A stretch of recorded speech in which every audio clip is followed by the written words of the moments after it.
பீகார் மாநில முன்னாள் முதல்வர் லாலு பிரசாத் யாதவின் இரண்டாவது மகள் ரோஹிணி ஆச்சாரியா மக்களவைத் தேர்தலில் போட்டியிடுகிறார் என அறிவிக்கப்பட்டுள்ளது. சாரண் தொகுதியில் பாஜக முன்னாள் மத்திய அமைச்சர் ராஜு பிரதாப் ரூடியை எதிர்கொள்கிறார். லாலு பிரசாத் யாதவுக்கு சிறுநீரகம் பாதிக்கப்பட்ட போது தனது ஒரு சிறுநீரகத்தை தனது தந்தைக்கு உறுப்பு தானம் அளித்தவர் ரோஹிணி என்பது குறிப்பிடத்தக்கது. சிங்கப்பூரில் தனது கணவருடன் வசித்து வந்த ரோஹிணி லாலுவின் குடும்பத்தில் தேர்தல் களம் காணும் 6வது நபர் ஆவார்.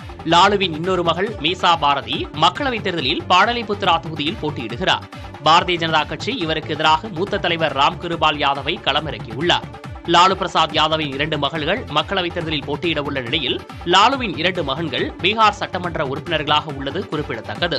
தேஜஸ்வி யாதவ் மற்றும் தேஜ் பிரதாப் யாதவ் இருவரும் பீகாரில் அமைச்சர்களாக பதவி வகித்தது குறிப்பிடத்தக்கது. இதற்கு முன்பு லாலு பிரசாத் யாதவ் மற்றும் அவரது மனைவி ராப்ரி தேவி இருவரும் பீகார் சட்டமன்ற உறுப்பினர்களாக முதல்வர் இருக்கையில் அமர்ந்தவர்கள். லாலு பிரசாத் யாதவ் நாடாளுமன்ற உறுப்பினராகவும் மத்திய அமைச்சராகவும் இருந்தவர்.